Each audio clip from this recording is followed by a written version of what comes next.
चाहिए, क्योंकि पेशा कानून लागू होगा तभी सभी को अपना हक अधिकार मिलेगा। जैसे कि उदाहरण तौर से बताते हैं कि खास करके आदिवासी एक्ट में ये देखा जाता है कि आदिवासी को हमेशा घिनौना की निगाह से देखा जाता है। और जब जोहार, नमस्कार। आप देख रहे हैं जोहार एक्सप्रेस में। इस वक्त मौजूद हैं रामगढ़ जिला के दोहा कातो पंचायत में, और दोहा कातो पंचायत के मुखिया कलावती देवी जी हमारे साथ जुड़े हैं। बात करेंगे आज झारखंड के परिदृश्य के बारे में। और अगर बात करते हैं झारखंड के परिदृश्य के बारे में, तो आज झारखंड के मुख्यमंत्री हेमंत सोरेन जी हैं। और लगातार अगर दोहा कातो पंचायत की बात करेंगे तो जब से पंचायत चुनाव हुए हैं तब से जो है प्रतिनिधित्व कर रहे हैं। हमारे साथ जो बैठे हैं, देख रहे हैं आप, ये परिचय के मोहताज नहीं है अपने पंचायत में, और लगातार तीसरी बार अपने पंचायत का जो है प्रतिनिधित्व कर रहे हैं। 2010 से अभी तक ये पंचायत के मुखिया हैं, और तीसरी बार जनता इनको अपना अपार समर्थन और प्यार दे करके पंचायत का प्रतिनिधित्व करने के लिए चुनी हुई है।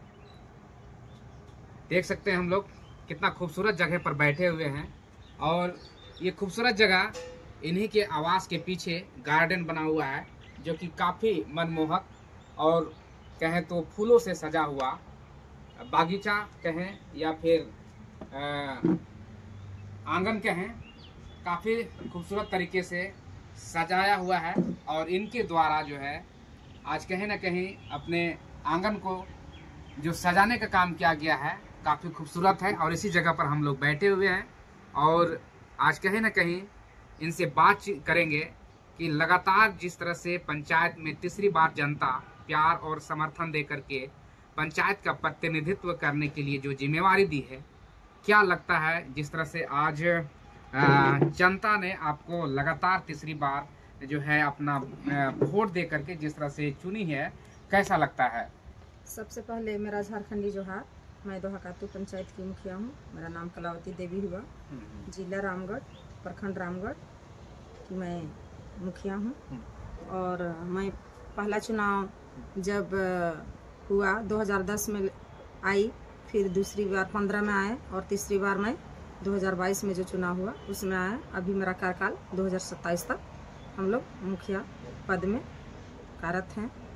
और जिस तरह कि आज हमारे जनता हम पर विश्वास की और लगातार 3 टर्म हमको मुखिया बनाए, और हमारी जनता का यही एक मान सम्मान को देखते हुए अच्छे जनप्रतिनिधि चुने हैं, ताकि वो अपना कार्यकाल में अच्छा से अपना पंचायत का डेवलप कर सके।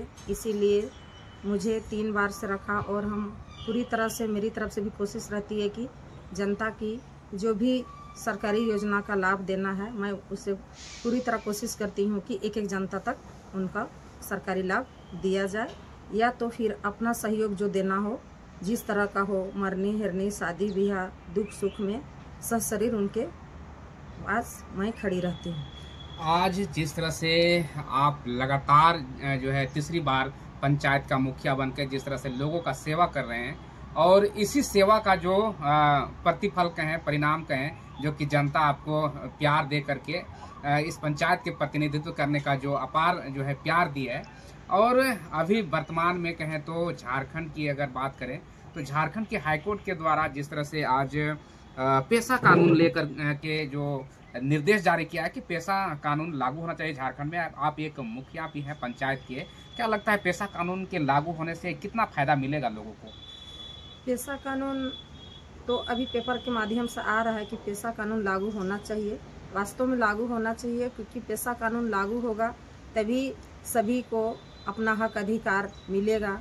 जैसे कि उदाहरण तौर से बताते हैं कि खास करके आदिवासी एक्ट में ये देखा जाता है कि आदिवासी को हमेशा घिनौना की निगाह से देखा जाता है। और जब जगह ज़मीन की बारी आती है तो जनरल लोग क्या करते हैं कि एसटी से शादी करके उनके नाम से ज़मीन रजिस्ट्री करवाते हैं, और जब हक अधिकार देने की बारी आती है तो उनको नीच निगाह से दिखा जाता है, क्योंकि आदिवासी हैं, छोटे जाति के होते हैं। और आदिवासी एक्ट के तहत, और अगर एक्ट हमारा लागू होगा तो कम से कम एक्ट लागू होगा तो हमारे खास करके एसटी परिवार वालों को, आदिवासी परिवार वालों को इस तरह का शोषण नहीं सहना पड़ेगा। इसलिए आदिवासियों को पूर्ण रूप से अधिकार मिलेगा, और पंचायत में जो भी होगी, बालू घाट हुआ या कोयला हुआ या जल जंगल जमीन की होगी, तो ग्राम सभा के माध्यम से मुखियाओं के पास